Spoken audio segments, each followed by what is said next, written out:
Good morning, happy Tuesday. I hope everybody had a good day off yesterday for Memorial Day, and I hope that you guys all celebrated and remembered those who have lost their lives protecting our country.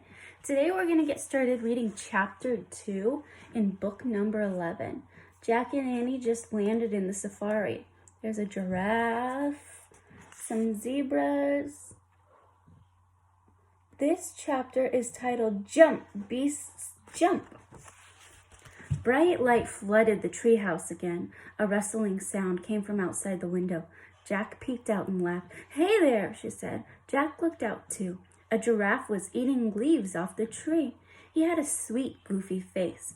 Jack peered at the world beyond the giraffe. He couldn't believe his eyes. He saw a huge grassy plain, a wide river, and tons of birds and animals, more than he had ever imagined in one place. Giraffes and zebras were on the side of the river where Jack and Annie were. Thompson's gazelles and big-horned animals were on the other side. "Where are the lions?" said Jack. "I don't know," said Annie. "Do you think it's always this crowded?" "Let's find out," said Jack. He picked up the book on Africa and looked at the picture of the animals. He read aloud. "Every year in late spring, thousands of zebras and gazelles and millions of wildebeest migrate from the dry plains of Tanzania to Kenya." "What's migrate mean?" said Annie. Jack pushed his glasses into place.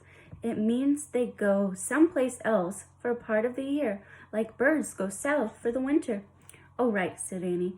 Jack turned the page to read more. "Before they are safe in Kenya, the animals must first cross the Mara River. Zebras go first, then wildebeest. The tiny gazelles swim last." "Oh," said Annie in a sad voice. "What's wrong?" said Jack. "Poor beasts." She looked out the window. "They seem afraid." On the far side of the river, the horned animals were standing at the edge of the steep bank of the river. They stared down nervously at the rushing water. "Jump, beast, jump!" Annie shouted.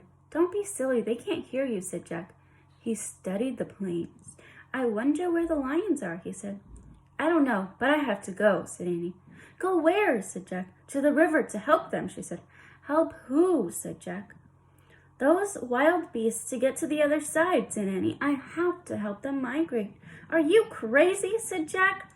Annie handed Jack the scroll and started out of the treehouse. "Wait a second," said Jack. "We haven't even read Morgan's riddle yet." Annie stopped on the ladder. "Read it now," she said. Jack unrolled the scroll and read aloud. "I'm the color of gold and as sweet as can be. But beware of the danger that's all around me. What am I?" Annie started climbing down again. "Annie!" "Well, look for the answer in a minute," said Annie. "What are you doing?" Jack called, but there was no stopping her. Jack watched as she hopped off the ladder. She started walking through the tall grass between the zebras and giraffes. "I don't believe her," he said to himself. He quickly put the Africa book into his backpack. Then he stepped down the ladder. When he stepped onto the ground, he looked around carefully. The giraffes were eating the tree leaves.